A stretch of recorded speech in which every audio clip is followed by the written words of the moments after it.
contexto de Cantos de mi Tierra, primeramente dar gratitud a ustedes. Nuevamente, una vez más, no nos cansamos de ello, porque con gran regocijo podemos ser partícipes todos de un conocimiento maravilloso, extraordinario, que nos permite a nosotros el desarrollo interior profundo de todas nuestras infinitas posibilidades. Este conocimiento tiene como fundamento las enseñanzas crísticas en cualquiera de esos evangelios, porque Cristo es impersonal. Tiene como fundamento también la Biblia, tanto del Antiguo Testamento como del Nuevo, que es totalmente crístico, jehovístico, mosaico. También podemos disertar sobre las enseñanzas budistas en lo que respecta a la aniquilación del yo y el vasto conocimiento que nos enriquece, que es el gnosticismo universal, develado por el venerable maestro Samael Aun Weor. ¿Cuál es nuestra inquietud en este instante? Compartir con ustedes las palabras de todos los maestros. Cada vez que nos reunamos y entonemos la palabra en prédica, en exhortación, purificación de nuestra propia vida, es nuestro deber de quien dirige invocar y activar la paz. Que la paz de nuestro Salvador el Cristo reine sobre todos vosotros y sobre vuestro espíritu. Palabra cumplida y necesaria en estos momentos. Si no hay paz, nosotros no podemos entender la palabra, no podemos comprenderla, porque nuestro entendimiento azota nuestro corazón y nuestro corazón no en paz no escucha la palabra, tanto de quien habla como de quien oye. Por eso es necesario la paz del Cristo. En paz si comprendemos la enseñanza, porque en paz es que resuena el verbo, y el verbo trae la sabiduría. En ese sentido, la sabiduría es intrínsecamente y perfectamente interna, no es externa. El conocimiento puede devenir del mundo exterior como impresión y puede nutrir nuestra personalidad de acuerdo a la época, a la raza, etc. Pero no es la sabiduría. La sabiduría es el pan del sabio. La sabiduría son esos panes maravillosos de todos los libros antiguos y que representan el cuerpo del Cristo. Entonces, fíjense la conexión que existe entre el Cristo cósmico y la sabiduría a través del pan. Y el pan viene del trigo. Y el trigo es la síntesis del alma solar transmutado por un vegetal. Y que nosotros podemos, a través de la transustanciación, darle una octava superlativa que nos permite la Santa Eucaristía. Dani, una pregunta, el pan nuestro es el pan de la Transustanciación. La transustanciación, ¿verdad? Correcto. Entonces cuando nosotros decimos el pan, darnos hoy nuestro pan de cada día, ¿verdad? Estamos hablando de eso, ese pan no es el pan que en sí lo mantiene, sino ese otro pan más profundidad, algo que es el conocimiento. Sí, porque recordemos que así como la palabra tiene tres alcances, las impresiones fundamentalmente es infinita, pero tiene tres alcances también. Recordemos que existen los pulmones y las impresiones del aire. Recordemos que existe el aparato digestivo, el estómago, y las impresiones que devienen como hidrógenos puros libres después de aquel proceso digestivo que viene de las impresiones de los alimentos. Pero también debemos recordar que el alimento fundamental de la máquina orgánica y de la vida son las impresiones, pero no tenemos un estómago mental para transmutarlo, para transformarlo. No es mecánico, por eso tenemos que crearlo, debemos recordarlo siempre. Entonces, allí es donde se refiere el pan supersustancial o el pan, dijéramos, de la transustanciación. Entonces, la sabiduría reviste un proceso crístico. Pablo habla muy bien de la sabiduría porque dice que el conocimiento de Dios, que es sabiduría y que es dado al corazón humilde, es decir, no lleno de sí mismo, no orgulloso, no prepotente, no vano, no violento. O sea, aquel corazón que se ha dado el lujo de ser el templo del Dios vivo en su propio nivel es el que manifiesta la sabiduría. Pero esa sabiduría manifiesta en palabra es apacible, es bondadosa, es misericordiosa, es dulce. O sea, él le da una serie de calificativos, aunque que me gustaría verterlos directamente en su palabra, pero quiero enfocar el tema en diversidad de aspectos, pero aquí tengo la Biblia frente a mí, pero nada más buscar ese versículo me lleva tiempo y me traería, y si lo consigo se los leo. En todo caso, las palabras de Pablo de Tarso, que es el venerable maestro Hilarión, que en el año, que en la década prácticamente de los 60, de los 70, estaba encarnado todavía aquí en el planeta Tierra, ya como maestro Hilarión, no como Pablo de Tarso, él en su enseñanza dice que así es la palabra del que sabe. Entonces fíjense ustedes, el que sabe es el gnóstico. Por eso es que el concepto más catedrático de la gnosis... verdadero gnóstico, Dagny, ¿verdad? Sí, estamos hablando en este caso, como estamos hablando del Cristo, de la transubstanciación, no estamos hablando de lectores de gnosis, sino de aquel que lleva el calificativo. Es el que conoce. ¿Quién es el que conoce? El ser. Y ese ser transmite su sabiduría a la esencia de alguna personalidad humana. Ese es el gnóstico, es decir, los grandes maestros. No estamos hablando de nosotros los lectores. Gracias para que hagamos nuevamente, por enésima vez, esa aclaratoria, y lo vamos a hacer cuando sea justo y necesario para que ningún agregado psicológico, ya sea de mitomanía, de orgullo o algo parecido, se alimente de aquello. Entonces, de gran maestro, ¿verdad? Sí, entonces, en todo caso, el que conoce es el ser.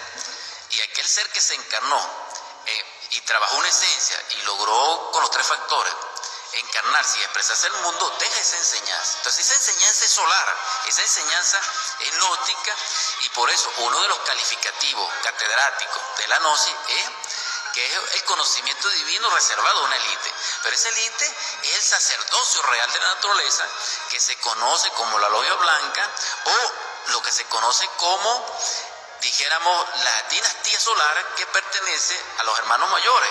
O también se podría conocer como la muralla guardiana, también se conoce como la sabiduría que deviene de Melquisedec según su orden solar, y también se conoce como la Universidad Acaldana o Divina Logia Blanca. Entonces esto, como lo dijimos anteriormente, no es solo, nosotros no estamos solos aquí, porque pertenecemos al rayo de la fuerza.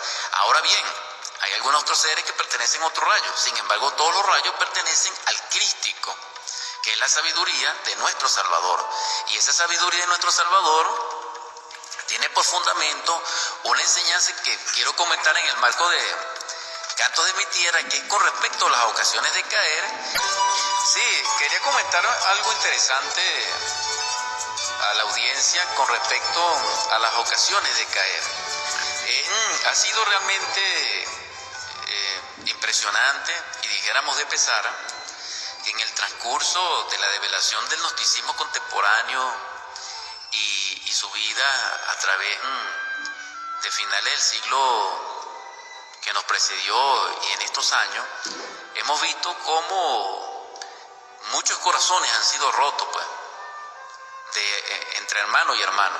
Ni siquiera ha sido heridas que se forjaron de gente externa, sino que las grandes heridas que existen han sido de hermandad contra hermandad.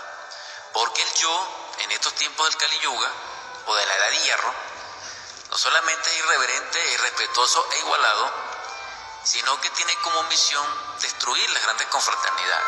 Y uno de sus objetivos era, como anticristo colectivo, destruir a los aspirantes a gnosis, para que realmente se cayera la misión del Cristo en estos tiempos finales. Bueno, Dani, entonces por eso, en toda institución que sea del tipo que sea de enseñanza, siempre el ego se mete para interrumpir y corta un poco, porque la gente se aflija. ¿Sabes lo que tú quieres decir en eso? Sí, porque es que el ego tiene varias aristas para atacar. Él a veces ataca con lo que se conoce como un pacifismo falso. Es decir, todo está bien, pero no está, sino que él actúa internamente. Sí, haciendo un trabajo, ¿verdad? Sí, y hay otro tipo de colectivo que él destruye, en el caso de los afiliados a cualquier escuela gnóstica, es que como se conoce el ego, entonces él se manifiesta abiertamente y él crea un escenario y lo justifica en el nombre de la enseñanza. Allí es lo grave del asunto, porque él tiene varias caras, y una de las caras es esa. La cara más cruda que él presenta es entre la misma hermandad que develó eso que no estaba develado. Me explico. El Cristo dice en ocasiones de caer algo muy interesante. Voy a leer directamente Mateo 18, 6, 14. Aquí encuentro ya Mateo.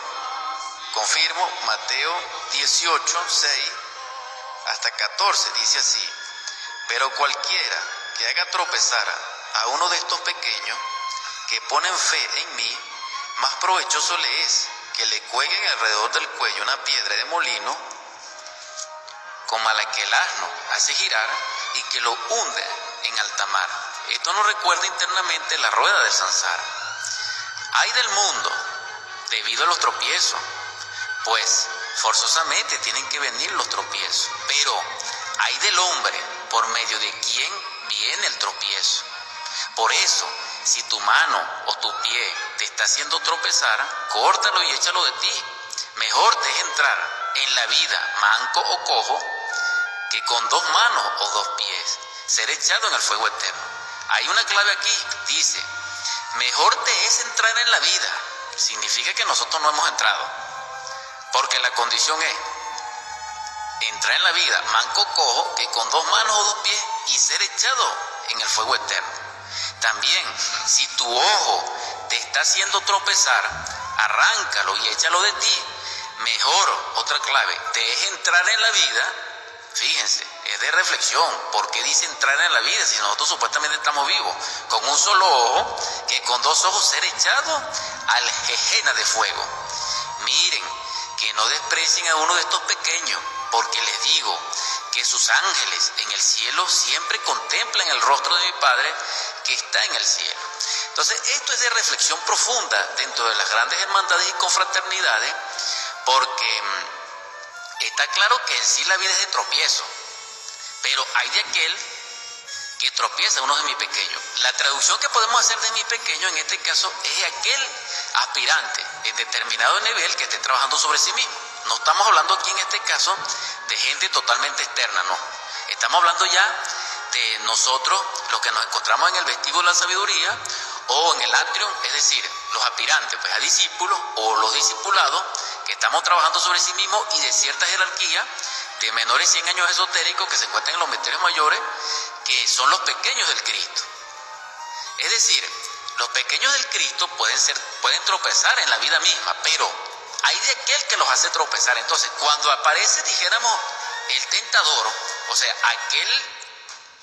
aquella persona, lectora de Gnosis, simpatizante de Gnosis o estudiante de la Gnosis en forma institucional, cualquiera que sea, se toma, dijéramos, la libertad, porque su ego así se lo dicta, de ejercer lo que se llama el adversario, o el rol del adversario, o del entrenador psicológico, justificando la enseñanza gnóstica de psicología a través de los eventos y a través de los estados interiores, es decir, probándolo porque él lo considera personalmente necesario, ya sea a nivel individual y a nivel colectivo, está haciendo el papel de tropezar a un hermano, porque ese hermano se puede obstaculizando, pues. Sí, le está sirviendo de obstáculo y de piedra. Sí, señor. Lo estamos diciendo en un lenguaje evangélico y crístico para no herir susceptibilidades. Entonces, ¿qué debemos nosotros revisarnos? Pregunto, ¿en qué libro del maestro Samael Ombeoro, en qué texto del venerable maestro Lavolú, en qué texto del venerable maestro Litelante, en qué texto del venerable maestro Huiracocha, de Elena Petrona Blavatsky, de Dual Cool, de Serapi, del venerable maestro Hilarión, etcétera, dice que nosotros tenemos que probar a nuestro hermano según nuestra voluntad? Parece como, bueno, pues un desajero, ¿verdad? Quererle hacer uno eso. En ninguna parte, sin embargo, nosotros lo hacemos día a día. Pero hay algo interesante, que aquí sí me quiero referir en forma muy oportuna. Me consta que en cualquier institución gnóstica hay hermanos que se justifican su yoe en ocasiones de caer y se toman la plena libertad, teniendo un cargo o no teniendo un cargo, de probar a los demás hermanos, principalmente si estos hermanos tienen cierto deber de enseñar. Entonces, cuando nosotros nos volvemos tentadores a nuestra propia voluntad, porque tenemos ese yo y lo justificamos en la enseñanza, esto es sumamente grave, porque el agravante es que se conoce que no debe hacerse, no solamente porque el Cristo lo enseñó en sus evangelios, sino porque el mismo maestro Samael Ombeor no apoya ni enseñó esto. Una cosa es el trabajo interno esotérico, una cosa es el sabor trabajo, una cosa es padecimientos voluntarios y trabajo consciente. Pero otra cosa es que nosotros nos prestemos en forma egoica, solos o acompañados, como individuos o colectivos, con cargo o sin cargo, a probar a nuestros semejantes y a nuestros hermanos y terminamos sacándolos de la enseñanza.